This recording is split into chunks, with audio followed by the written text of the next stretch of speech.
La Inquisición. La Iglesia la inventó para salvar almas humanas, sin embargo acabó produciendo un sufrimiento humano inenarrable. La palabra Inquisición conlleva imágenes de tortura y crueldad. La tortura se utilizaba simplemente para sonsacar confesiones.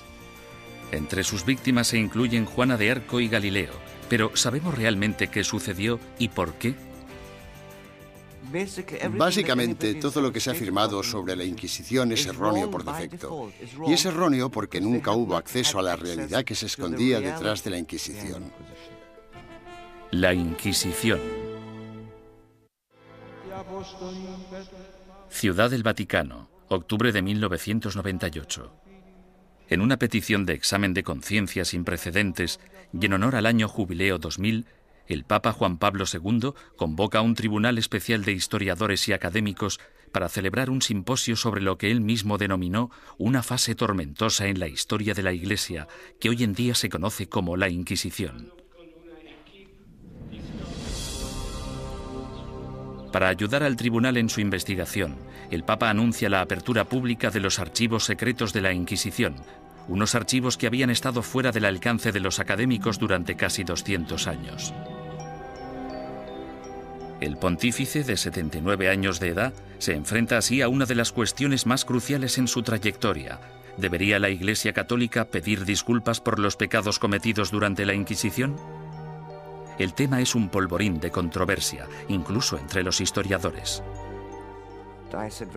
Yo creo firmemente que esta disculpa era innecesaria, porque la Iglesia no fue responsable de la mayoría de las persecuciones que hemos tenido en el pasado europeo.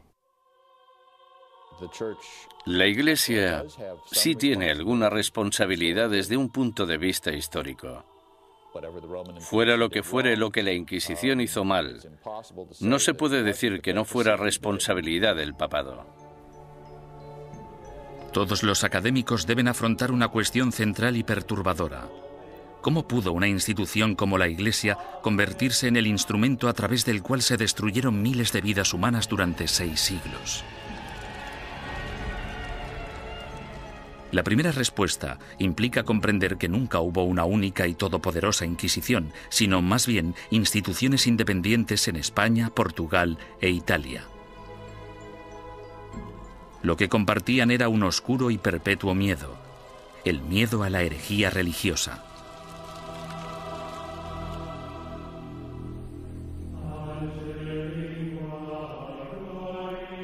Año 1100 después de Cristo. El corazón de la Alta Edad Media. Una frágil alianza de reinos y provincias, conocida como el Sacro Imperio Romano, ocupa gran parte de lo que hoy conocemos como la Europa moderna.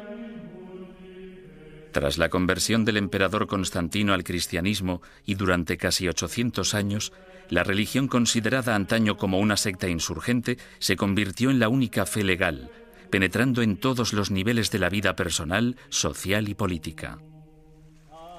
El cristianismo latino-europeo simbolizaba no solo la fuerza civilizadora en un mundo bárbaro, sino también la promesa de la salvación después de la muerte. El clero y los ciudadanos vivían temerosos del duro juicio de Dios. Con todo, seguía habiendo disidentes que se atrevían a desafiar la sagrada doctrina cristiana. La Iglesia tachó a estos rebeldes de pecadores o herejes. El estar equivocado en relación al dogma de la Iglesia no te hace hereje porque existen muchos dogmas religiosos. Lo que te convierte en hereje es que las autoridades eclesiásticas te informen de que no estás en lo cierto e insistir en tus convicciones ante esa autoridad. La palabra herejía proviene del latín airesis, que significa elección.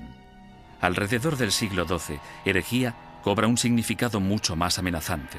Se convierte en un peligro mortal para la sociedad y para el hombre en una traición a Dios. Según el derecho civil, los criminales acusados de traición serán castigados con la muerte y sus bienes serán confiscados. ¿Qué otro motivo es necesario para que aquellos que ofendieron a Jesús, Hijo del Señor, sean expulsados de la comunión cristiana y privados de sus bienes? Papa Inocencio III. A pesar de la posición inamovible de la Iglesia en considerar esto un delito, los grupos de pensamiento libre siguieron emergiendo e insistiendo en interpretar a Dios a su manera. Entre dichos grupos se encontraban los valdenses, predicadores itinerantes que erraban por el sur de Francia y el norte de Italia, viviendo en apostólica pobreza. El atractivo de los valdenses parece que fue su visión de un cristianismo simplificado, de la habilidad de todos para predicar si se poseía la inspiración del Espíritu, sin importar si se era clérigo o no. La Iglesia insistía que cualquiera que quisiera dedicarse a la predicación pública debía ser acreditado por el obispo de su diócesis. Cuando los valdenses se negaron a dejar de predicar, el Papa Lucio III emitió un edicto, conocido como Bula Papal, que tachaba el movimiento de hereje y excomulgaba a todos sus seguidores. La herejía se contemplaba como una amenaza a la comunidad cristiana. Era algo que podía perturbar a la gente, y no solo perturbar, sino que podía enajenar a toda la sociedad de la fe. Por eso era tan importante luchar contra ella. Los valdenses fueron suaves en comparación con los herejes más radicales, los cátaros. Los cátaros veían su fe como la única verdadera y se mostraban completamente hostiles ante la Iglesia establecida, a la que consideraban perniciosa. Los cátaros llamaban a sus sacerdotes perfecti o buenos cristianos. Comprometidos con una vida de estricta abstinencia, los sacerdotes no podían mentir, blasfemar, comer carne ni mantener relaciones sexuales. Acusaban a la Iglesia organizada de abusar cada vez más de su poder clerical. La austeridad de los perfecti cátaros parecía, en comparación, sumamente atractiva.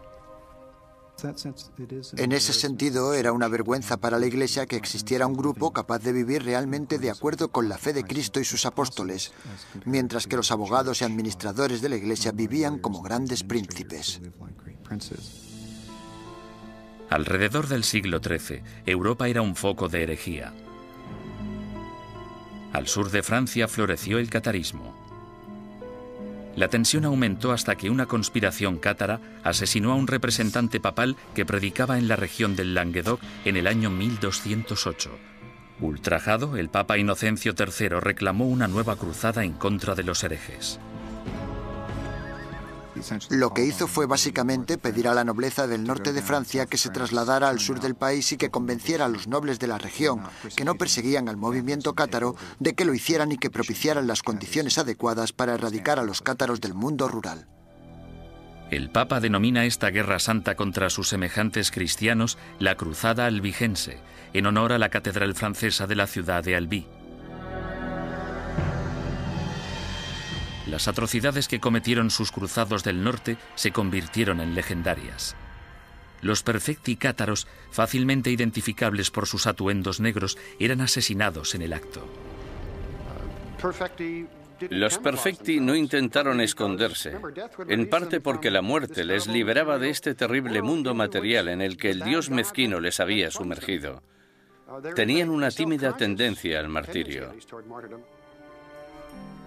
Sin embargo, tras años de matanzas, los astutos perfecti decidieron desprenderse de su atuendo distintivo y camuflarse gradualmente. A pesar del celibato, incluso empezaron a viajar con mujeres afirmando que eran sus esposas. El Papa Inocencio III volvía a enfrentarse al mismo rompecabezas del principio. El objetivo de la Iglesia era esparcir la salvación y un hereje muerto solo era bueno para el diablo. El pontífice en apuros consideró el sistema judicial del momento. El procedimiento habitual, el acusatorio, forzaba a la parte injuriada a hacer una acusación pública. Si la parte acusadora no conseguía probar su caso, entonces ésta era castigada del mismo modo en que habrían castigado al acusado. Este proceso hacía que incluso los que tenían una queja real se mostraran reacios a presentar una acusación. Inocencio III se dio cuenta de que esas reglas no servirían para su objetivo a largo plazo. En el año 1215, el Papa congregó a todos los líderes cristianos en el Cuarto Concilio de Letrán, celebrado en Roma. Inocencio utilizó el encuentro para anunciar sus nuevas normas para la persecución de herejes y clérigos descarriados. La Santa Inquisición había nacido.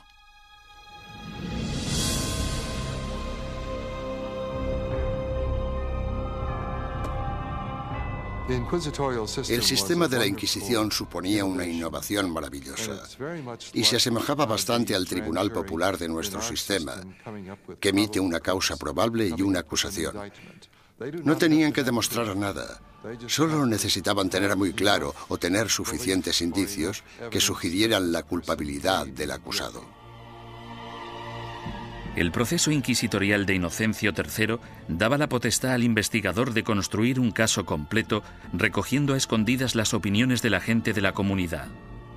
En 1231, el Papa Gregorio IX inicia un concurso público para el nombramiento de nuevos agentes especiales, llamados inquisidores de la depravación hereje. Es el amanecer de la Inquisición medieval, que empieza con una venganza. El objetivo de la Inquisición es acabar con la herejía, y acabar con la herejía significa acabar con los herejes.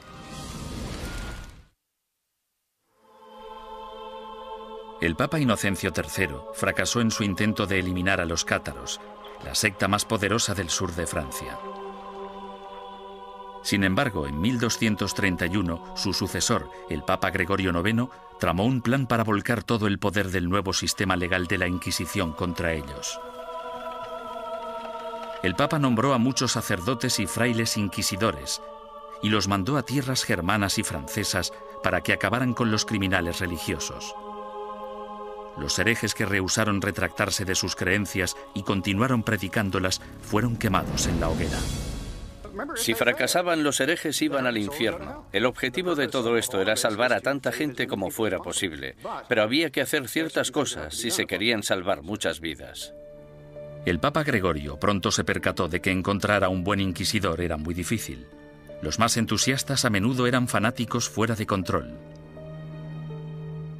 Conrad de Marburg, el más célebre de los primeros inquisidores, convenció a Gregorio IX de que había descubierto una secta secreta alemana llamada los luciferinos.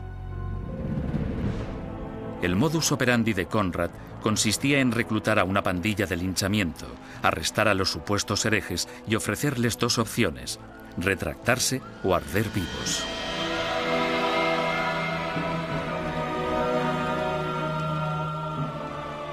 Los historiadores descubrirían más adelante que los luciferinos fueron pura ficción, una invención obsesiva que Conrad creó para impresionar al Papa.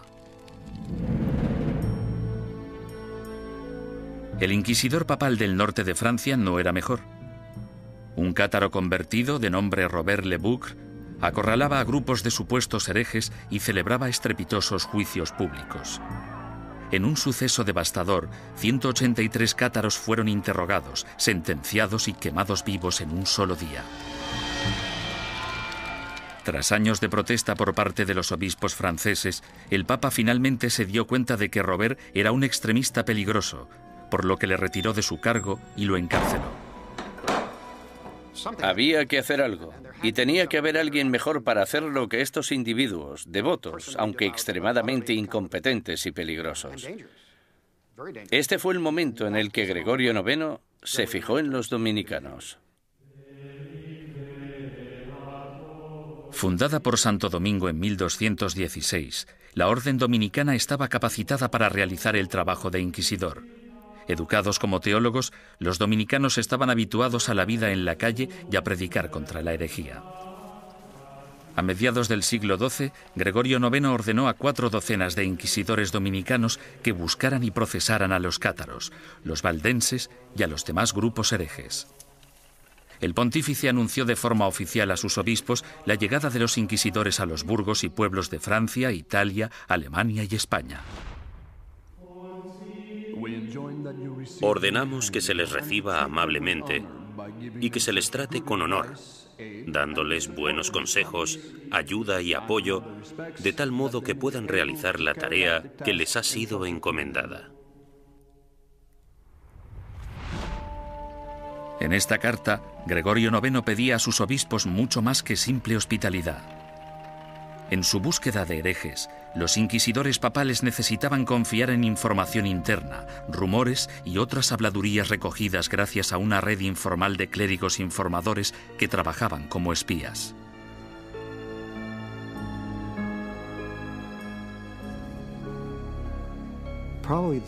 Probablemente sus mejores ojos y su mejor oído en el mundo rural eran los del clero parroquial, puesto que éste vivía en los pueblos, tenía familiares en ellos y por lo tanto estaba atento a los cotilleos locales. En sus incursiones a lo largo de la geografía, los inquisidores llegaban a un pueblo acompañados normalmente de un notario o escribiente para documentar el procedimiento o, en ocasiones, de un sirviente o un guardaespaldas. Entonces, el párroco reunía a los habitantes del pueblo para que escucharan al visitante predicar sobre los pecados y los peligros de la herejía. Una vez terminado el sermón, el inquisidor anunciaba un período de gracia durante el que cualquiera que hubiera cometido herejía podía confesar sus pecados a cambio de un trato clemente. Los que temían ser acusados o habían cometido herejía y tenían remordimientos de conciencia debían actuar durante el período de gracia, porque si lo confesaban después de dicho período, es decir, después de que se iniciara una investigación sobre ellos, la confesión no se consideraba tan sincera como si la hubieran hecho durante el período de gracia. Unas semanas más tarde, el inquisidor anunciaba el fin del período de gracia, momento en el que se iniciaba la fase más nefasta del edicto de fe. Desde ese momento, cualquier acusado se convertía en víctima de interrogatorios o arrestos. Y dado que la información siempre se daba en secreto, el inquisidor animaba a todos los buenos ciudadanos a que denunciaran a cualquier vecino que creyeran que podía ser hereje. El objetivo de las inquisiciones generales, de los edictos de gracia y los edictos de fe, era conseguir que entrara y saliera tanta gente como fuera posible de la oficina del inquisidor. Y para ello utilizaban el miedo, el terror y el interés propio. El inquisidor debía tener al menos 2 testimonios incriminatorios antes de poder seguir adelante. En ocasiones, los sujetos víctimas de investigación no sabían que eran sospechosos hasta el día que les convocaban. Durante el procedimiento inquisitorial, la mayoría de las pruebas se recopilaban antes de que tuvieras conciencia de que había una investigación en marcha. Cuando te informaban del caso, la investigación ya había finalizado. Bastante diferente al sistema actual. Conscientes del peligro de las acusaciones falsas o maliciosas, los inquisidores intentaban diferenciar las mentiras de la verdad. Cuando hacían subir al estrado a un acusado por primera vez, le hacían nombrar a todos sus enemigos. Si alguno de esos nombres coincidía con cualquiera de los nombres de la lista de testigos, el inquisidor debía desestimar ese testimonio. Sin embargo, las protecciones legales se acababan aquí. El acusado nunca llegaba a saber el nombre de quienes le acusaban, ni tampoco los motivos por los que se le acusaba. Era muy complicado demostrar tu inocencia una vez acusado por los inquisidores. Incluso los sospechosos que confesaban haber cometido herejía no podrían reconciliarse con la Iglesia hasta que dieran nombres e información de otros supuestos herejes. Si obstaculizaban la investigación, se arriesgaban a sentencias de cárcel y a perder todas sus propiedades. Si no cooperabas, los inquisidores podían reducir tu ración de comida y encadenarte a la pared. Por tanto, el principal método para conseguir que la gente confesara era simplemente encerrarlos durante largos periodos de tiempo y dejarles reflexionar. ¿Cómo llevaban los inquisidores su trabajo tan en secreto? Han sobrevivido algunos manuales prácticos dándonos una aproximación fascinante a ese período.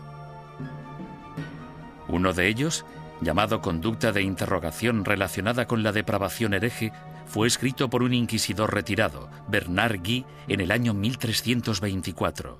Guy, cuyas hazañas inspiraron la novela histórica En el nombre de la rosa, ofrece docenas de investigaciones en las que recoge 17 años de experiencias de primera mano en lo que él denomina su cruzada personal contra la herejía. El objetivo de la Inquisición es acabar con la herejía. Y para acabar con la herejía, debemos acabar con los herejes. Bernard Guy, 1324. Los inquisidores se consideraban realmente una organización de combate. Eran bastante conscientes de que existían herejes y simpatizantes por todas partes y estaban muy motivados para deshacerse de ellos. En 1376, el inquisidor Nicolás Aymeric de Aragón escribió el libro Directorium Inquisitorium.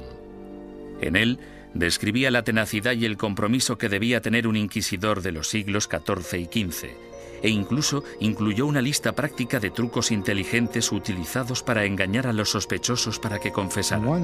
Uno de los trucos que me asombró fue el de sentarse con una vitela pequeña en las rodillas y mirarla y comprobarla mientras la persona da su testimonio. Luego, en algún punto dices, no, lo que estás diciendo no puede ser verdad. Está clarísimo que no me estás diciendo la verdad. Y entonces el sospechoso sometido al interrogatorio piensa que lo que tienes es la declaración de otra persona cuando en realidad solo tienes una vitela en blanco.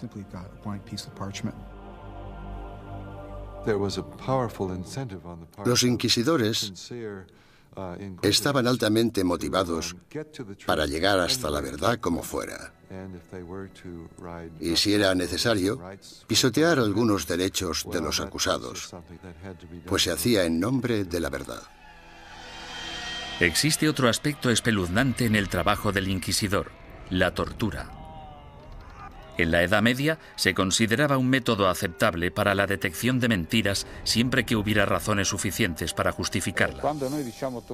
En el siglo XX, cuando hablamos de tortura, pensamos en violencia física para obligar a la gente a decir la verdad. En aquel entonces, se trataba de un método para averiguar si el acusado estaba diciendo la verdad. Y este era el rol inicial de la tortura. Era un instrumento legal que entraba en juego en un momento dado del caso y bajo unas circunstancias muy específicas.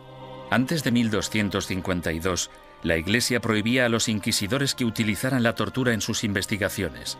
Pero tras el asesinato del inquisidor Pedro Mártir en Lombardía a manos de los cátaros, el Papa Inocencio IV abrió la veda y dejó que métodos antiquísimos, en especial la tortura, entraran en la lucha contra la herejía.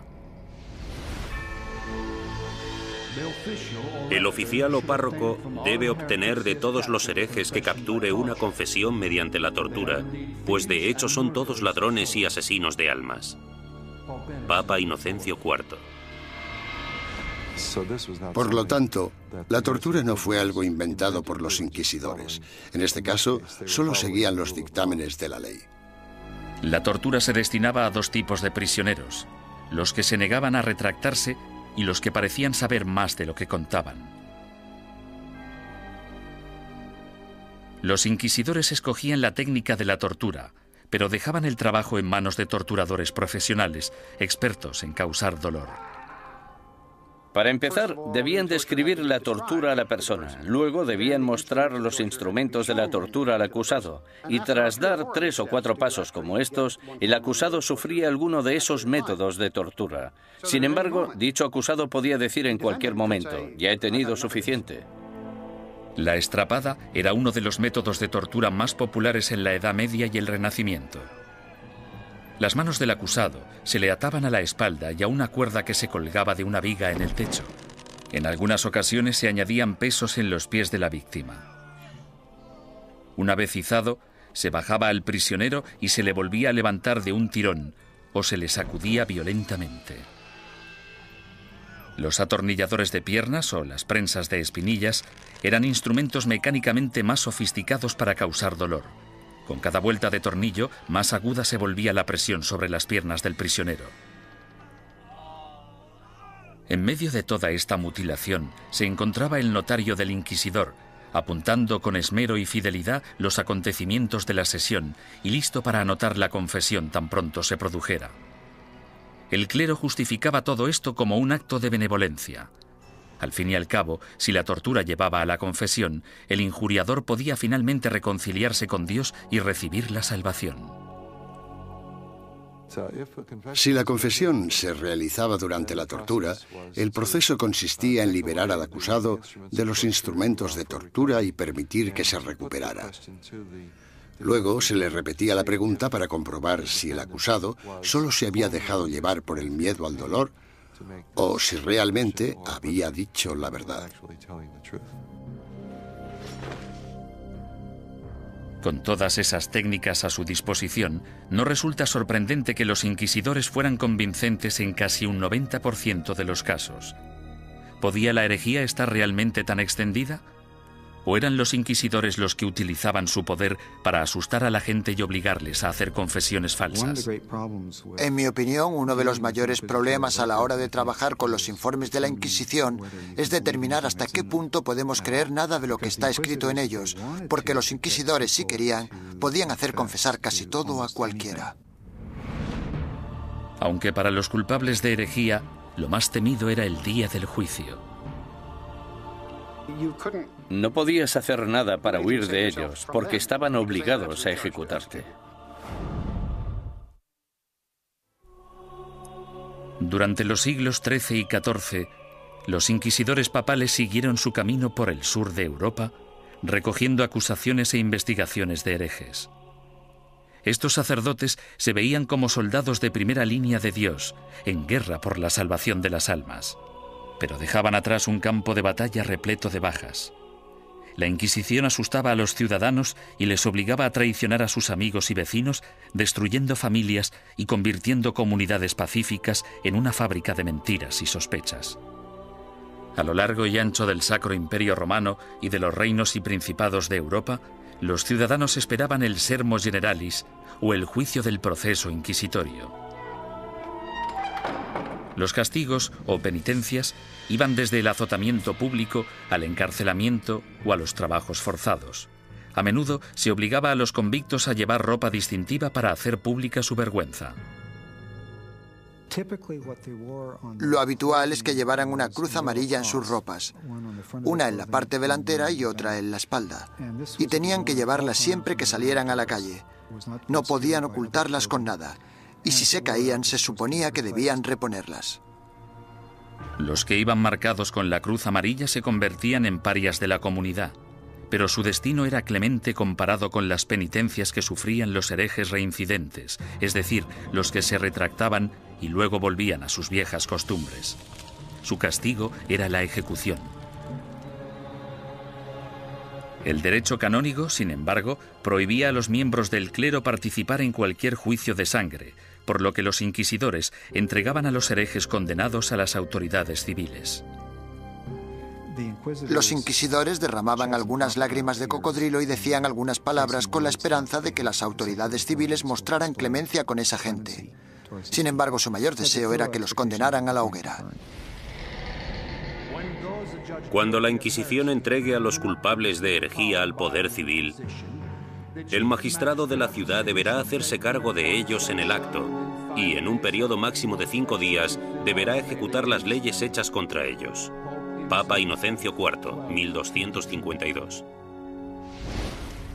Una vez completado el juicio Sermo Generalis, las autoridades laicas escoltaban a los condenados hasta un emplazamiento alejado de las calles de la ciudad. Allí los ataban a estacas de madera apuntaladas sobre toneladas de leña. Los inquisidores nunca acudían a estas ejecuciones. Se te permitía hacer la última confesión a un sacerdote si lo deseabas. Sin embargo, puesto que estabas bajo la custodia del poder laico, no podías hacer nada para escaparte de ellos porque estaban obligados a ejecutarte. Quemar en la hoguera es una de las sentencias de muerte más horribles que se puedan imaginar. Las llamas podían tardar horas en consumir por completo al condenado. Si la víctima estaba de suerte o sus familiares eran suficientemente influyentes, entre la leña se colocaba mucha madera húmeda para que generara mucho humo. La muerte por asfixia era preferible a la agonía de quemarse vivo.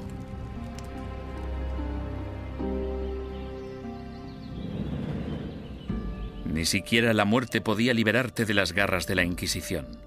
En ocasiones, personas que habían muerto hacía años recibían acusaciones post-mortem y eran condenadas por herejía. Se saqueaban sus tumbas y se lanzaban sus restos a la hoguera. Desgraciadamente para la familia del fallecido, lo peor aún estaba por llegar.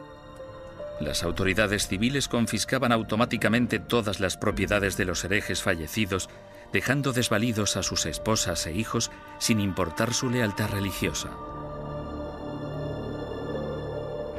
La mañana siguiente a una ejecución a menudo atraía a los coleccionistas de reliquias, basureros que acudían con sacos a barrer las cenizas en busca de piezas de cadáveres. En la mayoría de los casos no se trataba ni de necrófagos ni de locos.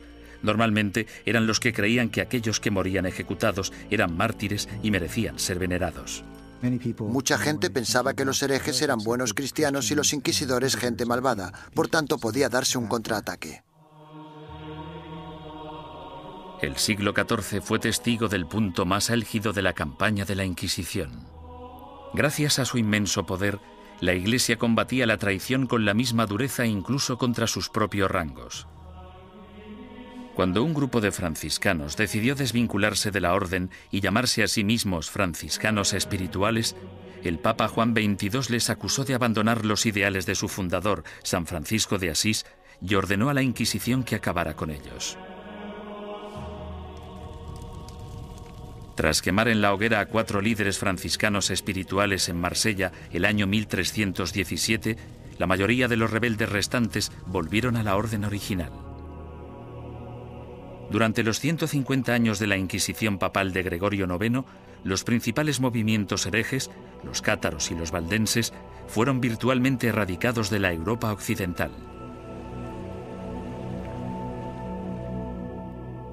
Al reducirse el número de herejes, parecía que la Inquisición acabaría desapareciendo por completo. Sin embargo, el negocio de la cacería y el castigo de brujas resucitó el proceso con una venganza durante el siglo XIV. Se consideraba herejía, puesto que se creía que para conseguir poderes el hechicero debía renunciar a Dios y a su bautismo.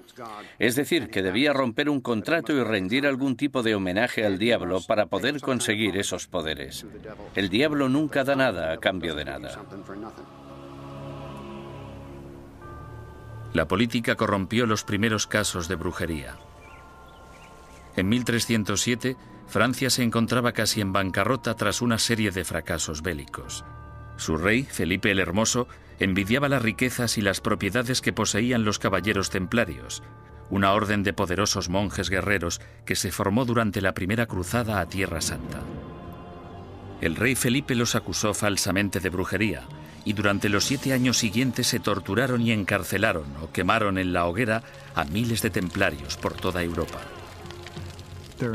Ningún historiador moderno cree que los templarios fueran objetivamente culpables de los cargos que se les imputaron: sodomía, adoración al diablo, herejía, etcétera, etcétera. En mi opinión, esto fue una verdadera manipulación cínica del proceso por parte de Felipe el Hermoso, y supone uno de los ejemplos más espeluznantes de hasta qué punto podían llegar a pervertirse los procedimientos inquisitoriales. Un siglo después, tras su triunfo sobre los ingleses en Orleans, Juana de Arco fue capturada y encarcelada por sus enemigos, que temían su creciente poder político. La entregaron al Tribunal Inquisitorial, organismo que utilizaron como instrumento en su contra. Los que acusaban a Juana defendían que las voces que ella consideraba su inspiración eran las voces del diablo y que sus premoniciones eran brujería. Juana fue condenada y murió en vehemente agonía. La nueva herejía de brujería diabólica parecía muy peligrosa tanto para la Inquisición como para las autoridades civiles, y engendró el manual práctico más relevante e influyente de todos. Publicado en 1486, Malleus Maleficarum, o El martillo de las brujas, proporcionaba apoyo teológico, consejos legales y varias técnicas para acusar, torturar y sentenciar a las brujas. Se trata de un documento infame, puesto que crea la imagen arquetípica de la mujer bruja, además de ser una de las obras de todo el mundo literario que muestra más abiertamente su misoginia. Cuando una mujer piensa por sí misma, solo piensa en cosas malas. Como son más débiles de cuerpo y alma, no resulta sorprendente que puedan sucumbir al hechizo de la brujería. Toda brujería procede de la lujuria carnal que en las mujeres es insaciable. Malleus Maleficarum. La historia ha demostrado que uno de los autores de Malleus Maleficarum, un inquisidor de nombre Heinrich Kramer, tenía ciertos problemas para controlar su propia insaciable lujuria carnal. En el año 1485, Kramer fue acusado de llevar a cabo una inquisición en la región de Innsbruck, lo que ahora es Austria. Él mismo se buscó los problemas porque la mayoría de los interrogados eran mujeres y las preguntas tenían relación con sus actividades sexuales. Alarmado por la manifiesta obsesión sexual de Kramer, el obispo ordenó que destituyeran al inquisidor y que liberaran a todos sus prisioneros. 2 años más tarde apareció Malleus Maleficarum. Nació de la frustración de Kramer por la experiencia de Innsbruck y de la furiosa misoginia que sufría. Durante los siguientes 200 años, el Malleus Maleficarum se convirtió en un bestseller y llegó a ser publicado en 4 lenguas distintas. Estaba destinado a convertirse en la principal fuente de inspiración de los cazadores de brujas laicos, católicos y protestantes que aterrorizarían Europa y Norteamérica durante los siglos XVII y XVIII. Durante el siglo XV, sin una nueva política ni postura por parte del papado, la Inquisición empezó a desvanecerse poco a poco. Por lo general, los tribunales inquisitoriales se mantenían en activo solo si un inquisidor en particular quería seguir persiguiendo la herejía. Si no quería, no pasaba nada. Y así fue como los tribunales fueron perdiendo fuerza. Sin embargo, en España, la astucia política del rey y la devoción de la reina se apoderaron del proceso inquisitorio e hicieron que su aterrador poder recayera en su propia gente.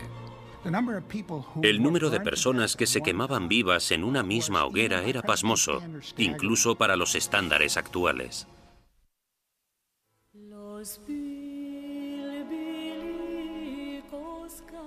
La situación de los judíos europeos durante el período medieval siempre fue desesperada.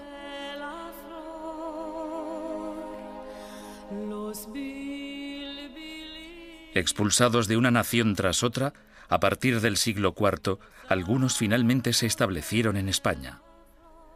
Prosperaron viviendo y trabajando en relativa armonía tanto con musulmanes como con cristianos.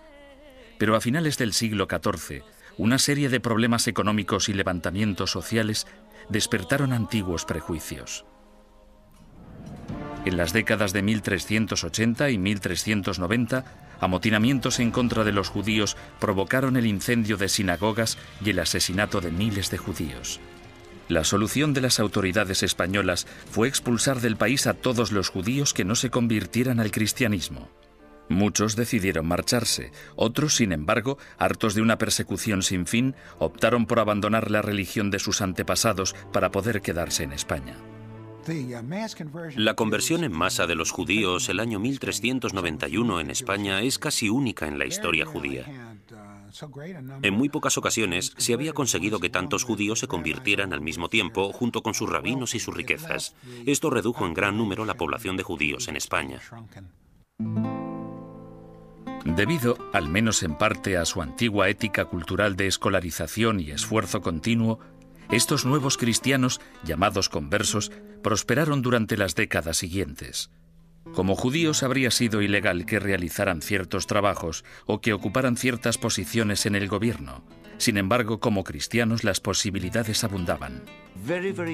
Desde los inicios de la historia de la conversión de los judíos, tenemos a conversos obispos, conversos ministros, conversos líderes financieros.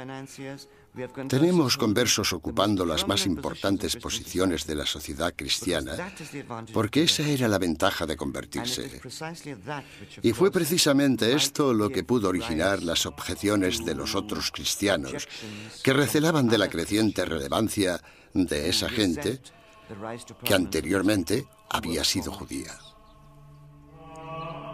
En tan solo unas pocas generaciones, miembros de la Iglesia Católica de España empezaron a acusar a estos nuevos cristianos de practicar secretamente la religión judía mientras mantenían una fachada apropiadamente cristiana. Este fenómeno judaizante era en parte verdad, puesto que algunos conversos, aunque se autoproclamaban cristianos, mantenían costumbres que habían heredado de sus antecesores.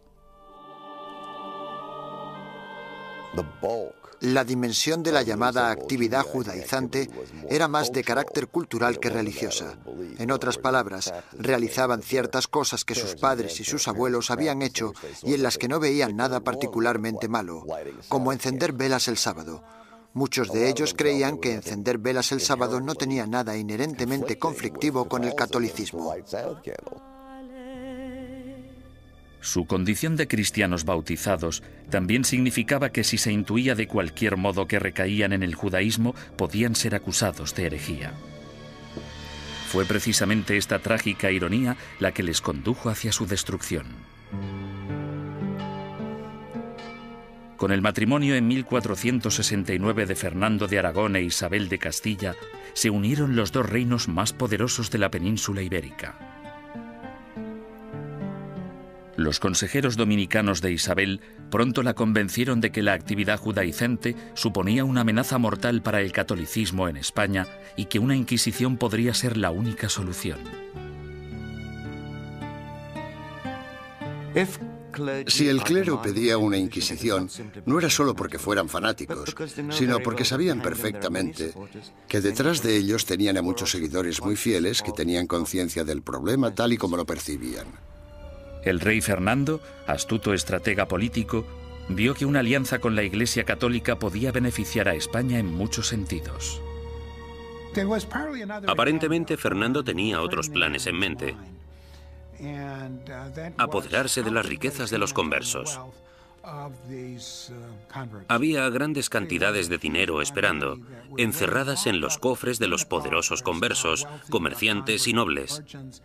Y Fernando se propuso hacerse con ellas y lo consiguió. El primer paso del rey Fernando fue ponerse en contacto con el Papa y expresarle su preocupación por el problema judío de España.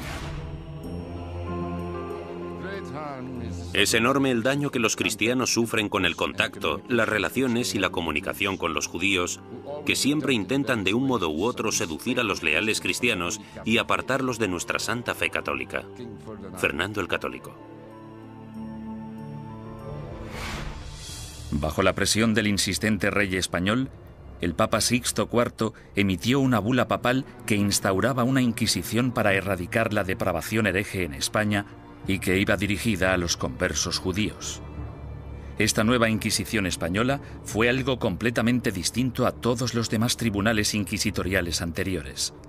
Sus normas garantizaban que el rey Fernando, y no el Papa, controlaba todos y cada uno de los aspectos de sus actividades. El tribunal de mayor grado, llamado la Suprema, consistía en 6 o 7 hombres nombrados personalmente por el rey.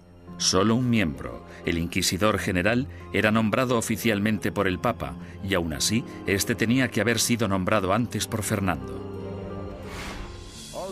Aunque os guste el título de inquisidor, somos yo y la reina quienes os hemos nombrado y sin nuestro apoyo muy poco podéis llevar a cabo. Rey Fernando. Esto significa que el Estado empieza ya en la Inquisición española a tener cierto poder de control sobre la institución. Esto no era así en la Edad Media. El 6 de febrero de 1481 se celebró el primer auto de fe en Sevilla. En este acto, que se convertiría en el símbolo de la Inquisición española, un centenar de hombres y mujeres conversos fueron acusados de practicar secretamente la religión judía y juzgados ante la Iglesia. 6 de ellos pagaron el más alto precio. Fueron quemados en la hoguera. En mitad del auto siempre se celebraba una ceremonia. Los dominicanos elegían a sus mejores oradores, los que tenían la voz más fuerte, y en ocasiones los sermones duraban media hora, 1, 2 horas. Los participantes eran despojados de toda dignidad. Se les afeitaba la cabeza, desnudaban a las mujeres y a los hombres, se afeitaba la barba a los hombres. En España, la virilidad de un hombre residía en su barba, por lo que afeitarla resultaba muy desagradable.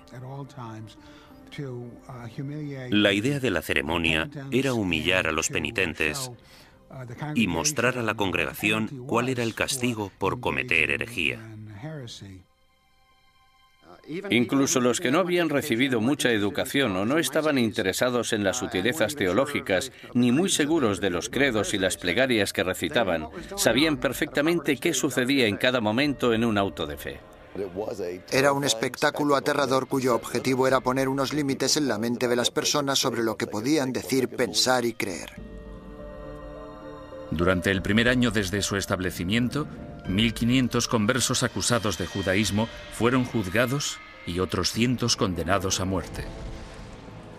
La cantidad de personas que se quemaba en una misma hoguera era pasmosa incluso para los estándares actuales. Se quemaron 28 personas de una sola vez, en otra ocasión 70 personas, y en el mayor auto jamás celebrado se quemaron 109 personas en una misma hoguera. A diferencia de los herejes medievales que se atrevían a predicar sus ideas en público, el judaísmo secreto era, por definición, una actividad clandestina que se llevaba a cabo a puerta cerrada. Los vecinos podían decir que habían visto a un individuo leer un libro que probablemente era judío solo por el hecho de ver a alguien mirando un libro pequeño, que podría ser el libro de las horas. O podían decir que habían oído a alguien cuchichear una plegaria que seguro que era judía. Por tanto, encender velas, darse un baño, lavar la ropa, tratar, preparar y comer carne en día de pescado, como podían ser los viernes o los miércoles, podía causarte grandes problemas si tus vecinos se percataban y tenías mala relación con ellos. Las acusaciones provocaban más acusaciones. Algunos conversos se delataban a sí mismos con la esperanza de limpiar su historial y frustrar así el ataque de sus enemigos. Sin embargo, solo se podía conseguir una penitencia clemente si se hacía una confesión completa, y eso significaba dar los nombres de compañeros herejes. La única forma de escapar de todo eso era escoger nombres de otras personas de la comunidad. Esto recuerda mucho a los Estados Unidos de los años 50 y al pánico rojo que provocó la creación del Comité sobre Actividades Antiamericanas. Fue aquí donde se produjeron tantas tragedias. Gente inocente de todos los cargos podría, bajo tortura y pena de muerte, haber dado nombres sin pensar, solo para ser liberados. Si consideramos a Fernando e Isabel como los arquitectos de la Inquisición española, su contratista fue sin duda Tomás de Torquemada, el primer inquisidor general. A partir de 1490, Torquemada redactó minuciosa y sistemáticamente reglas que todavía conservamos en papel para guiar a los inquisidores, incluyendo el más mínimo detalle sobre lo que debían o no debían hacer. Y como consecuencia, podemos considerarle el fundador de la Inquisición. No hay ninguna duda de que Torquemada presidió la Inquisición durante su período más sanguinario y que ejerció mucha influencia sobre la corona. A pesar de que se le ha retratado de todos modos, desde un loco hipnotizador hasta un monje siniestro y obsesionado por el sexo, los historiadores saben muy poco sobre él. Era el típico teólogo fanático, antisemita y extremadamente hostil a los conversos. Era un hombre que concentraba toda esa intolerancia y ferocidad tan característica de los primeros inquisidores. Podemos estar de acuerdo o no con él en que los judeoconversos debían ser perseguidos y condenados. Pero en mi opinión, Torquemada insistió mucho en las normas de procedimiento correcto para el sistema inquisitorial. Sin embargo, se calcula que durante los 20 años de mandato de Torquemada como inquisidor general, 2.000 personas perdieron la vida y otros miles fueron castigados.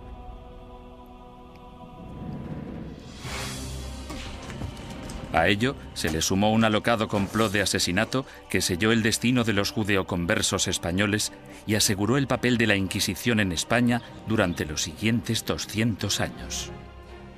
Los judíos no ganaban nada convirtiéndose. La situación social no cambió en ningún sentido. Solo podía empeorar para la gente de origen judío. 5 años después de su nacimiento, la Inquisición se encontraba en plena forma, ganándose a pulso su temible reputación. Los conversos españoles, los judíos convertidos al catolicismo, no podían acudir a ningún lado en busca de justicia. Tanto la Iglesia como las autoridades civiles seguían la misma lógica aplastante. Todos los conversos que rehuían la Inquisición eran, por defecto, culpables. Todos los que daban el paso y se delataban a sí mismos eran, puesto que lo admitían, culpables. Y todos aquellos que eran juzgados y condenados eran, evidentemente, culpables. Los procedimientos interinos del Tribunal de la Inquisición se mantenían en privado y los informes se protegían cuidadosamente, incluso de la corona. Cuando la Inquisición española arrestaba a alguien, esa persona simplemente desaparecía en la cárcel hasta que la Inquisición acababa con ella. Los familiares y amigos quedaban a la espera, llenos de preocupación y sin poder ayudar. Los españoles convirtieron este hecho en un verdadero fetiche, el secreto. Me refiero a que este era uno de sus principios fundamentales, la creencia de que el prestigio de la institución dependía en gran medida de la capacidad de mantener intacto el secretismo.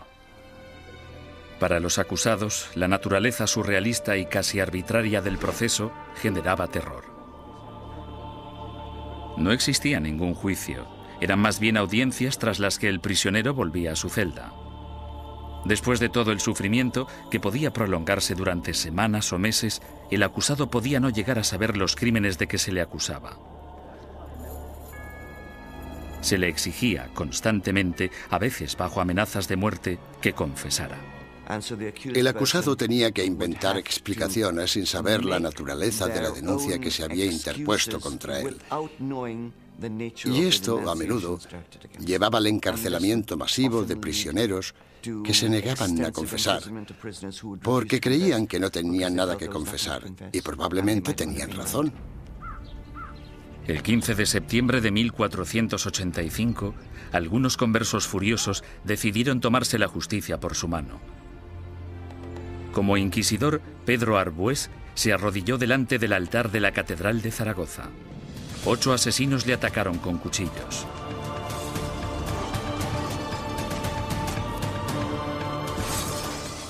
Arbués murió al día siguiente, y con él la esperanza de todos los conversos españoles, pues el desdichado complot hizo que los judíos perdieran la simpatía pública para siempre y garantizó a la Inquisición un lugar en la sociedad española durante las generaciones venideras. Entre los académicos hay una pregunta obvia que ha generado más debate que cualquier otra. ¿Practicaban realmente los conversos el judaísmo en secreto o fueron simplemente cabezas de turco de la intolerancia? El problema desde un punto de vista técnico es que la única fuente de información que tenemos para responder a esta pregunta proviene del Santo Oficio. En consecuencia, el tema a tratar es, ¿debemos creer totalmente en los hermanos del Santo Oficio que investigaron a los conversos? ¿O debemos pensar que fue básicamente un fraude, una gran exageración basada en falsos testimonios? A petición del inquisidor general Torquemada, en marzo de 1492, el rey Fernando emitió otro edicto de expulsión. Se daba a los judíos 4 meses para aceptar el bautismo o abandonar España. Durante los meses siguientes, casi la mitad de la población judía de España, unas 40.000 personas, abandonó el país. Los demás se quedaron y se convirtieron al cristianismo. Simplemente cayeron en la misma trampa que habían tendido a sus antepasados judíos hacía 100 años. Por tanto, los judíos no ganaban nada convirtiéndose. La situación social no cambió en ningún sentido.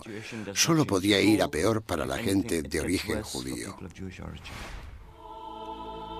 No lloréis a vuestra partida, pues vosotros tenéis que beber vuestra propia muerte de un sorbo, mientras que nosotros tenemos que quedar atrás, entre esta gente malvada, recibiendo la muerte de ellos cada día. Juan de León, judío español converso. En 1499, la orden de expulsión se amplía para incluir a todos los musulmanes no convertidos de España.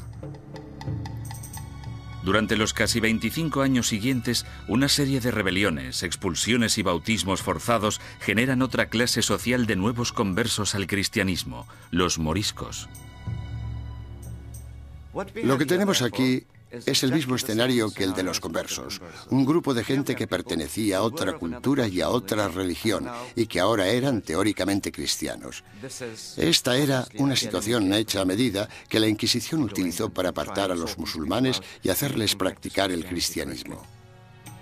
Las persecuciones de moriscos se triplicaron durante los siguientes 100 años. Sin embargo, estos no pudieron o no quisieron adaptarse. Finalmente, en 1609, las autoridades españolas decidieron que los moriscos eran imposibles de convertir y los expulsó a todos.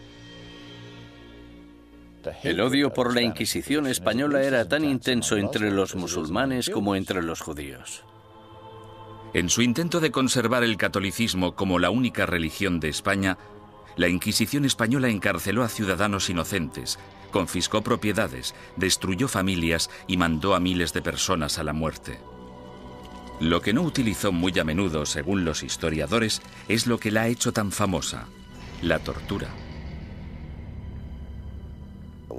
Una de las cosas que se han podido afirmar con seguridad gracias al reciente estudio de la Inquisición es que la tortura se utilizó en muy pocas ocasiones en dicha institución. La tortura se utilizaba única y exclusivamente para sonsacar la confesión, y una vez se había conseguido, la tortura cesaba. Los inquisidores se enfurecían si sus subordinados torturaban a individuos demasiado viejos, demasiado enfermos, leprosos o supuestos enfermos mentales. Tampoco querían que se torturara a niños. Pero no importa la poca frecuencia de uso, la Inquisición tenía reglas concisas sobre cómo ejercer la tortura. A los prisioneros, ya fueran mujeres u hombres, se les desnudaba. Solo se les cubría sus partes íntimas. No todo el clero de entonces practicaba el celibato, y todos los que lo practicaban no eran capaces de contemplar una escena de estas características una y otra vez sin sentir el más mínimo arrebato de sadismo o satisfacción sexual. Decir que esto podía prolongarse durante siglos es no comprender en absoluto la naturaleza de la sexualidad humana. La garrucha, versión modernizada de la estrapada medieval, se convirtió en el método de tortura más común.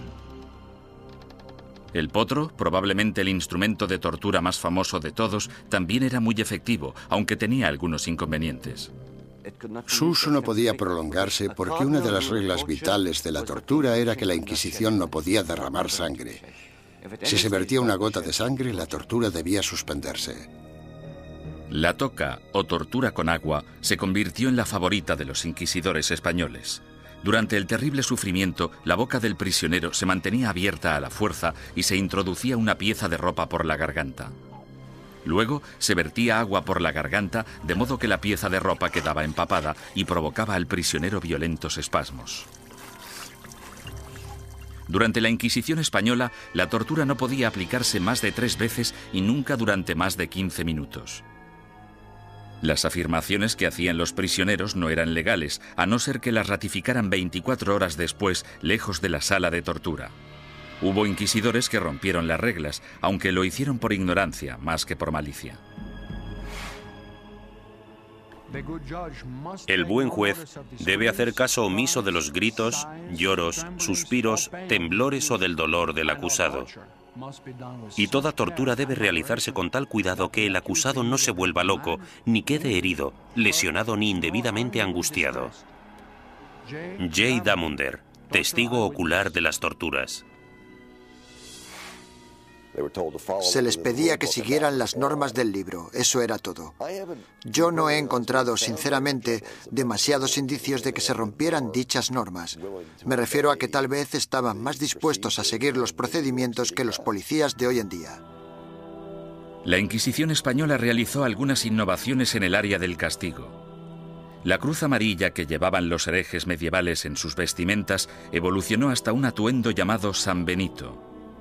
Estas ropas debían vestirse en el juicio conocido como el auto de fe o acto de fe, y luego por encima de la ropa de calle mientras durara la penitencia. La gente que iba por la calle era objetivo de todo tipo de comentarios sarcásticos. Los niños les tiraban piedras, todo esto hacía muy difícil poder ganarse la vida. Ni tan siquiera la muerte liberaba al hereje de la vergüenza. El hábito con el que se enterraba al difunto se colgaba en la parroquia del lugar para recordar a todo el mundo en la ciudad que esa persona y su familia estaban relacionados con la herejía. Muerte y humillación no eran los únicos escollos de la Inquisición. Uno de sus castigos más temidos era convertirse en esclavo en las galeras españolas. Se cree que este castigo fue invención del mismísimo rey Fernando. No tenía nada que ver con la religión, la herejía ni cualquier otra cosa. Pero el rey Fernando se percató de que mucha de esta gente estaba siendo castigada con penas del todo inútiles y pensó, buena idea, ¿por qué no utilizamos a esta gente? Porque yo necesito remeros en mis barcos. Después de la muerte, ser enviado a las galeras era el castigo de la Inquisición española más temido. No puedo imaginarme nada peor que ser esclavo en las galeras. Yo casi preferiría que me quemaran. Al menos acabaría rápido.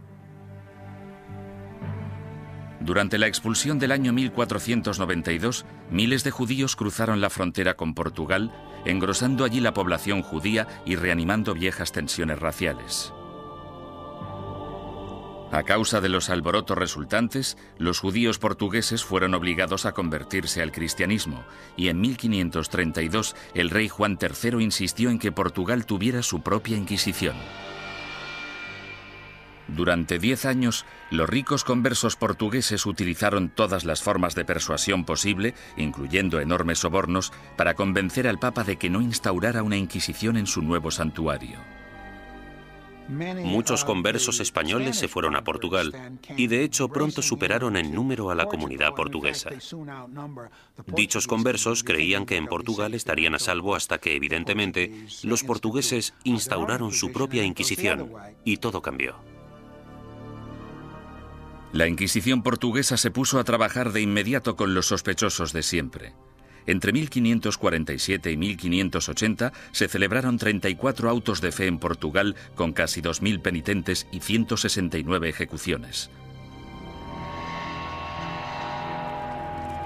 Las persecuciones fueron tan letales que los conversos, la mayoría de los cuales apenas habían emigrado a Portugal desde España, decidieron volver a su tierra natal y enfrentarse a lo que parecía el mal menor de las dos malvadas instituciones.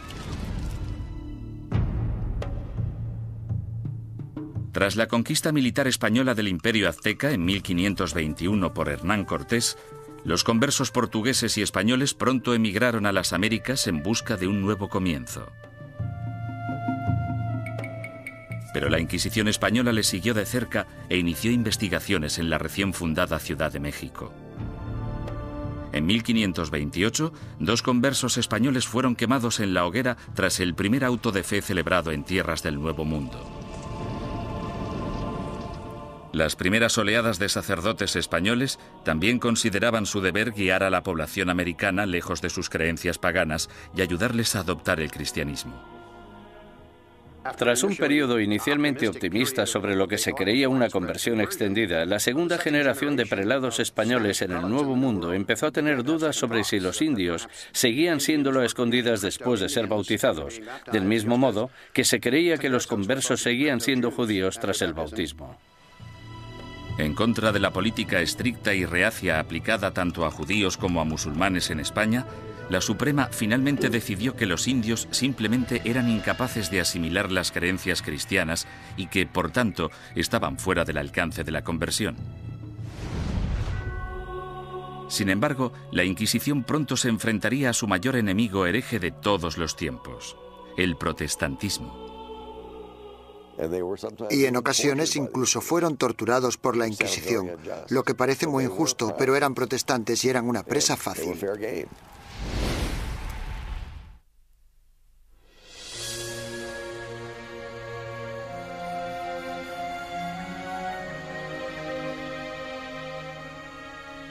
Al mismo tiempo que las inquisiciones española y portuguesa remataban su azote contra los musulmanes y los judíos herejes, otra amenaza apareció en escena. En 1517, un sacerdote alemán llamado Martín Lutero dejó su famoso tratado, las 95 tesis, a las puertas de la iglesia de Wittenberg. Se trataba de un ataque acerbo a la Iglesia católica. ¿No es cierto que bajo el vasto cielo no existe nada más corrupto, más pestilente y más odioso que la corte de Roma? La que una vez tuvo las llaves del cielo, ahora es una especie de boca abierta hacia el infierno. Martín Lutero. La carismática protesta de Lutero evolucionó hasta convertirse en una auténtica revolución religiosa. El movimiento de la Reforma sacudió a toda Europa. Alrededor del año 1550, las coronas de Dinamarca, Noruega, Suecia y Finlandia ya se habían acogido a la nueva religión llamada protestantismo. El Papa estaba furioso. La forma en la que se contemplaba desde Estados Unidos la amenaza soviética de los años 50 y 60 sería muy parecida a la forma en la que Roma en aquel entonces contemplaba la amenaza protestante. Con sus ajetreados puertos y su extensa red europea de comercio, era solo cuestión de tiempo que las ideas protestantes empezaran a viajar hacia la España católica. En 1577, dos grupos independientes de adinerados protestantes convertidos fueron descubiertos y arrestados en Sevilla y en Valladolid. Estos arrestos de finales de 1550 fueron terribles para la administración inquisitorial y para el gobierno real, puesto que muchos de los sospechosos ocupaban altos cargos en la burocracia gubernamental. El descubrimiento de dos organizaciones protestantes en dos de las mayores ciudades de España causó oleadas de pánico por todo el país católico. El rey español Carlos V, que había dedicado los últimos 30 años a la lucha contra el protestantismo en Alemania, exigió una purga rápida y despiadada. Su aliado en Roma, el Papa Pablo IV, volcó todo el poder de la Iglesia en el ataque contra el protestantismo y emitió una bula papal sin precedentes en la que permitía a la Santa Oficina Española ejecutar a los ofensores que cometían un crimen por primera vez e incluso a los que se arrepentían. Según mis conocimientos, esta es la única vez en toda la historia de las Inquisiciones española, romana o portuguesa en que los acusados, que por primera vez admitían estar arrepentidos de sus errores doctrinales, eran igualmente condenados a muerte. La fiebre del antiprotestantismo llegó a todas las grandes ciudades de España. Fueron quemados en la hoguera sacerdotes, monjas, soldados ingleses e incluso 3 niños que murieron junto con sus madres. En poco más de 3 años, tras el descubrimiento de protestantes en España, el protestantismo se había eliminado por completo. Nunca reaparecieron. España se caracteriza por no tener protestantes. El sangriento ataque a los protestantes entre los años 1559 y 1562 también marcó el punto más álgido de la ceremonia del auto de fe en términos de asistencia, pomposidad y pura teatralidad. Anticipándose a los juicios de cientos de protestantes herejes, el inquisidor general Fernando Valdés se propuso deliberadamente modernizar el auto de fe de forma grandilocuente. Los costes aumentaron astronómicamente. Llevaron al tribunal inquisitorial a la bancarrota, de modo que tuvieron que ir reduciendo miembros y empezaron a amontonar prisioneros para poder conseguir un auto realmente bueno y tener suficiente gente para quemar en las ceremonias. España eliminó sistemáticamente a todos los protestantes. Sin embargo, los inquisidores permanecieron alerta ante cualquier amenaza hereje del exterior.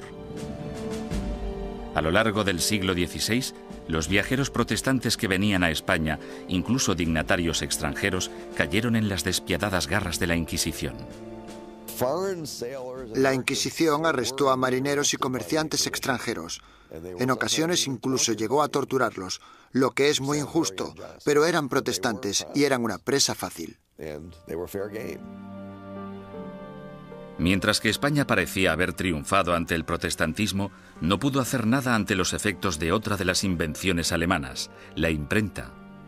Hacia finales del siglo XVI, libros y panfletos escritos por víctimas de la Inquisición española avivaron el negocio de forma importante. Los líderes protestantes, que aspiraban a poner el mundo en contra de la España católica, explotaron estos horribles relatos de tortura, encarcelamientos y muerte. Las cuerdas, que eran de tamaño pequeño, se ataban a los huesos del prisionero atravesándole la carne y haciendo que la sangre borboteara por 8 puntos diferentes al mismo tiempo.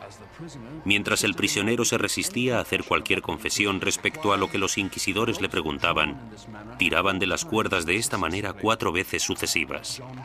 John Foxe, El libro de los mártires.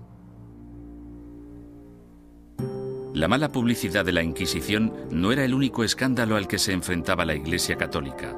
En 1542, Roma fue sacudida por la noticia de que Bernardino de Ochino, el líder de la admirablemente austera y piadosa orden católica de los capuchinos, había abandonado Italia para unirse al protestantismo. La deserción de Ochino, una de las figuras relevantes más admiradas en la Iglesia, finalmente incitó al Papa a tomar una decisión. La respuesta del papado a este tipo de escándalos fue la creación de lo que se esperaba que fuera un método más eficaz de rastreo de herejes para detenerlos antes de que se convirtieran en una amenaza o en causa de bochorno. El 4 de julio, el Papa Pablo III ordenó el establecimiento de una Inquisición romana, la primera Inquisición en suelo italiano en más de 200 años. Una comisión de 6 cardenales dirigiría el Santo Oficio, aunque a diferencia de la versión española, dirigida por la Corona, el poder de la Inquisición romana estaba única y exclusivamente en manos del Papa. Independientemente de lo que hiciera mal la Inquisición, no se puede decir que no fuera un error del papado. Durante el siglo XVI, la Inquisición romana gozó de gran prestigio y poder político. Los papas Pablo IV y Pío V subieron al poder tras servir a la Iglesia como inquisidores. A pesar de sus sangrientos mandatos, en términos de número de protestantes ejecutados, estudios recientes muestran que la Inquisición romana fue pionera en reformas judiciales que serían las predecesoras del sistema legal actual. Los prisioneros de la Inquisición romana podían disponer de un abogado e incluso reunir testigos que testificaran a su favor. 300 años antes de que se inventara la figura del abogado de oficio, la Inquisición romana ya proporcionaba abogados gratuitos a los indigentes acusados. Como mínimo, la Inquisición escuchaba o pretendía escuchar las explicaciones del acusado de un modo que los demás sistemas judiciales no contemplaban. La justicia civil era en muchos sentidos peor que la del Santo Oficio. Torturaban a los acusados más despiadadamente, los condenaban con más rapidez. Los acusados no morían a causa de la tortura en el sistema inquisitorial, sí en cambio en los tribunales civiles. Sin embargo, la Inquisición romana se volvió en contra de algunos de los mayores pensadores del Renacimiento. Estaban muy preocupados por el tema de las escrituras y parecía que Galileo las cuestionaba basándose en cuestiones muy controvertidas en aquel entonces. El ataque de la Inquisición romana contra el protestantismo supuso mucho más que arrestos, castigos y ejecuciones. En 1559, el Vaticano publicó su Índice de Libros Prohibidos, en el que listaba cientos de libros y autores considerados peligrosos para la fe y la moral de los buenos católicos. Cualquier ciudadano que poseyera uno de estos libros prohibidos podía ser arrestado. Algunos autores encontraron sus libros listados en este índice simplemente porque una o dos frases sueltas se habían considerado erróneas. Sir Thomas More, político inglés que irónicamente fue decapitado por su lealtad a la religión católica, también fue considerado un autor prohibido. En relación a ciertos pasajes de sus libros, el índice decía: podéis leer este libro, pero debéis saltaros este pasaje. Es cierto que mucha gente famosa aparecía en este índice y, por tanto, estaban prohibidos. Los historiadores cuestionan si dichos índices tuvieron algún impacto real. Hay literalmente miles de títulos en cada índice, y aparte de un grupo de inquisidores y de obispos, pocos sabían exactamente qué estaba prohibido. Con mis investigaciones he podido demostrar que en Cataluña, por ejemplo, nadie hacía caso al índice. A lo largo de todo el siglo XVI, las librerías de Barcelona vendieron públicamente libros que aparecían en el índice de libros prohibidos. Simplemente fingían no conocerlo. Como instrumento de censura, el índice de libros prohibidos resultó ser algo de mucho ruido y pocas nueces.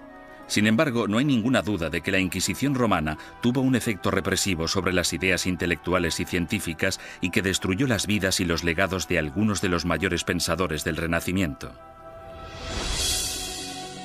Giordano Bruno fue uno de los genios más excéntricos del siglo XVI.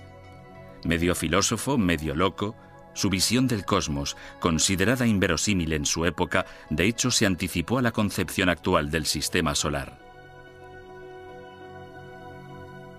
Bruno era un visionario. Se consideraba casi una segunda reencarnación de Cristo, aunque de hecho tenía sus dudas sobre la divinidad de Dios, pensamiento por el que fue acusado. El tratado más famoso de Bruno, publicado en 1584, pronto le hizo merecedor de aparecer en el Índice romano. De título Sobre el universo infinito y los planetas, es una mezcla extravagante de misticismo y astronomía de Copérnico. Bruno lanzó la teoría de que existe vida inteligente en otros planetas situados más allá de las estrellas.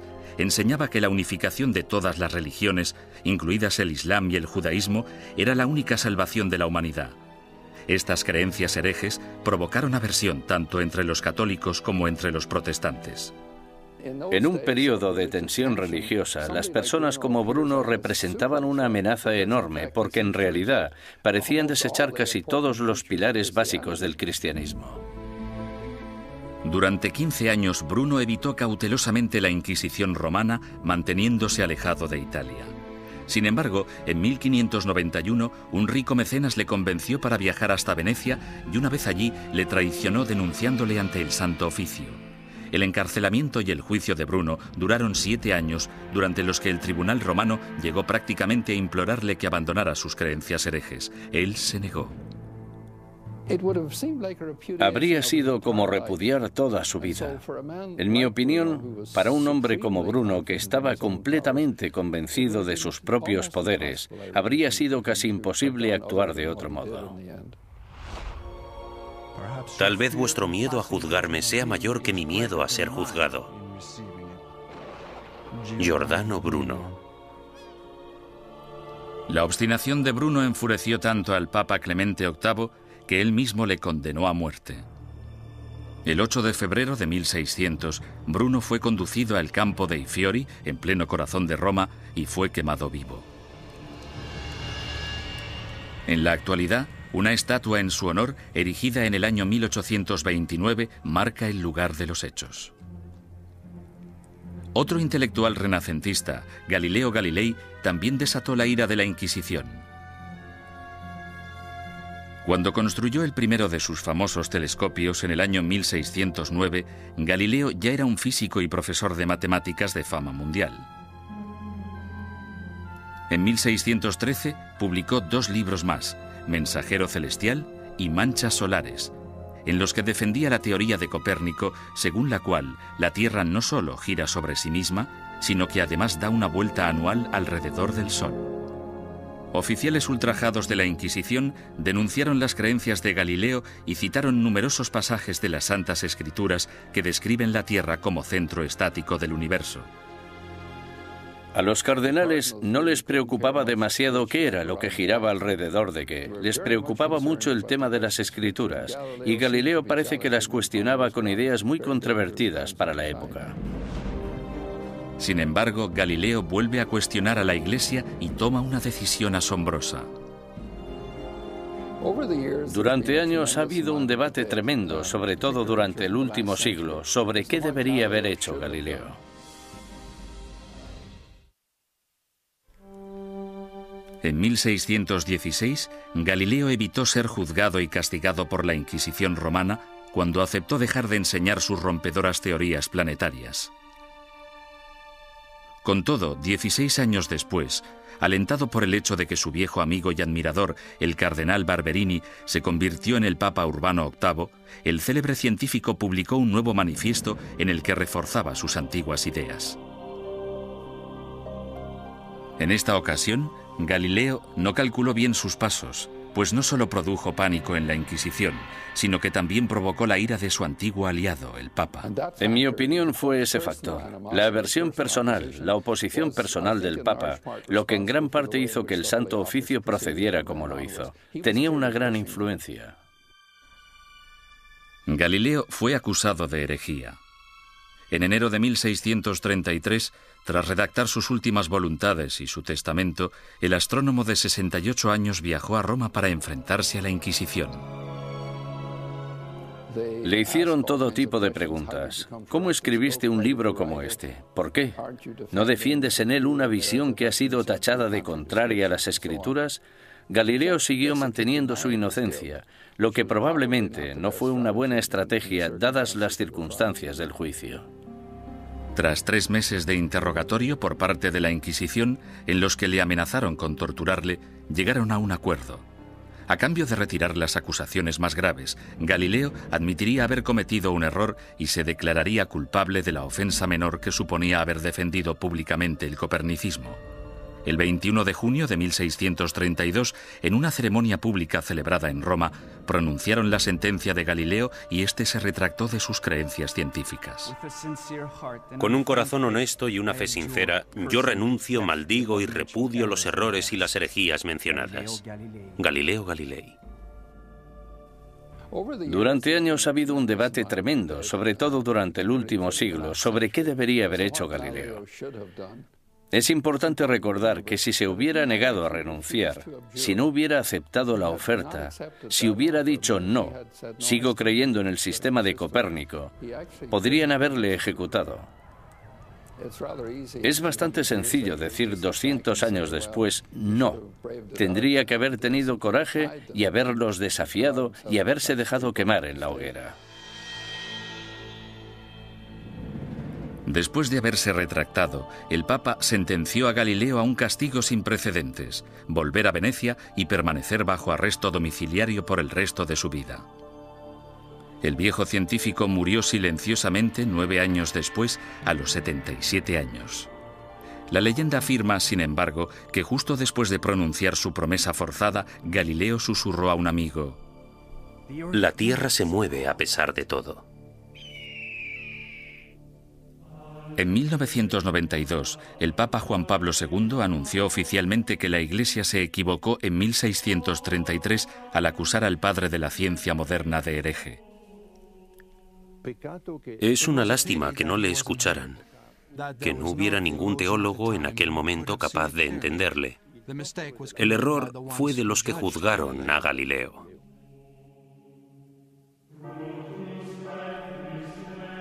Los siglos XVII y XVIII fueron un período de declive para todas las inquisiciones.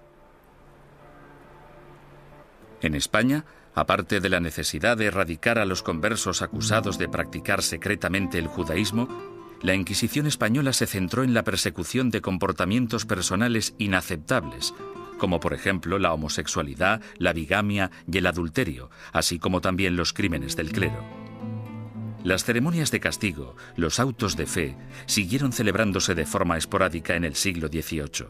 Sin embargo, el prestigio de la Inquisición quedó mancillado cuando Felipe II rechazó expresamente acudir al auto celebrado en honor a su coronación. Los propios españoles empezaron a ver la Inquisición como un instrumento anticuado. Y a partir del año 1730 desapareció por completo. Inspirado por los ideales y las reformas de la Ilustración, Portugal empezó a desmantelar su oficina de la Inquisición. Alrededor de 1773, los autos de fe se ilegalizaron y las distinciones entre cristianos viejos y cristianos nuevos se eliminaron de las leyes portuguesas. Fue necesario que el ejército de Napoleón invadiera Italia y España para acabar definitivamente con la Inquisición. Algunas de las primeras acciones del régimen francés al entrar en Madrid en 1808 fueron abolir la Inquisición, confiscar todas sus propiedades y llevarse todos los archivos que encontraron. Napoleón fue incluso más lejos en Roma, donde no solo confiscó los archivos, sino que también se llevó como prisionero al Papa. En 1814, el imperio napoleónico se derrumbó y el Papa Pío VII regresó sano y salvo a Roma. Finalmente, en el año 1820, la Inquisición española fue ilegalizada completamente. Al oír la noticia, grupos de ciudadanos asaltaron el palacio, quemando y destruyendo todos los informes inquisitoriales. Algunas personas cuyos familiares habían sido juzgados no querían que se supiera. Por eso los robaron y los destruyeron. A pesar de la aplastante realidad, el papado se negó a admitir que el final de la Inquisición era inevitable. La Inquisición romana continuó ejerciendo teóricamente, no en la práctica, durante los siguientes 150 años. En 1965, el Papa Pablo VI reorganizó el Santo Oficio llamándole la Congregación para la Doctrina de la Fe. Todavía existe en la actualidad, aunque solo interviene como consejera en asuntos eclesiásticos. No realiza investigaciones ni impone la doctrina de la Iglesia.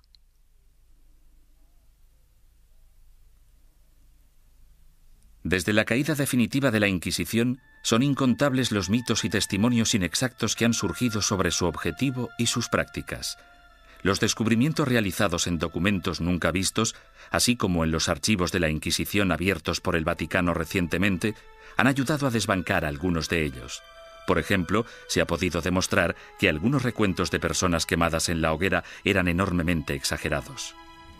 La gente decía que se habían quemado 200 personas. De esas 200, quizá 3 fueran reales y 197 imaginarias. Poco a poco hemos podido fijar los números reales de las personas que fueron ejecutadas. Han sido necesarios muchos siglos para comprender que algo estaba mal. Debemos tener en cuenta el contexto y la mentalidad. Mucha gente creía que la Inquisición era un instrumento necesario y, aunque no gustaba demasiado, se aceptaba. Sin embargo, otros eruditos advierten que una visión revisionista de la Inquisición nos podría estar llevando demasiado lejos en la dirección errónea. Era una institución malvada. Si se mira todo en conjunto, yo diría que la Inquisición fue exactamente como la han descrito y que no necesitamos un lavado de cara de la Inquisición más de lo que necesitamos una revisión del Holocausto.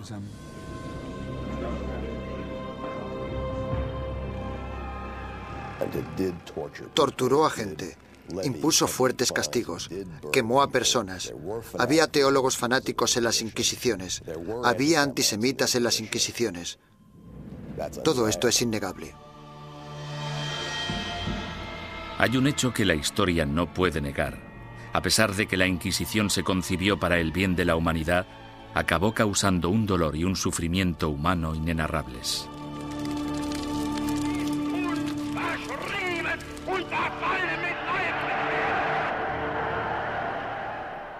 Las Inquisiciones existieron durante casi 6 siglos y lucharon por la necesidad de un grupo de imponer sus ideas sobre las de los demás. Esa necesidad sigue existiendo en la actualidad.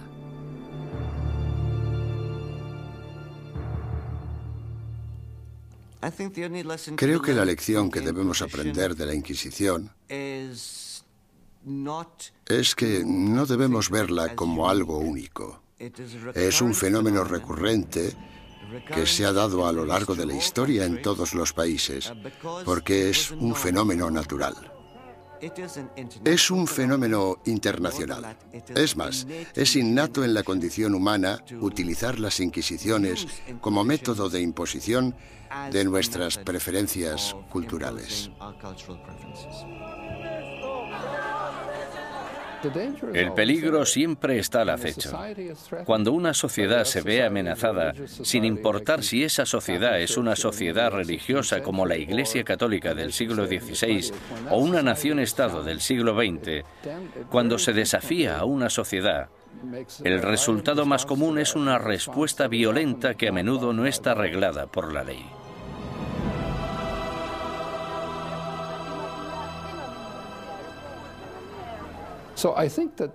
Por lo tanto, creo que esta reacción ante la amenaza es tan antigua como la humanidad y, sin duda alguna, perdurará en el futuro.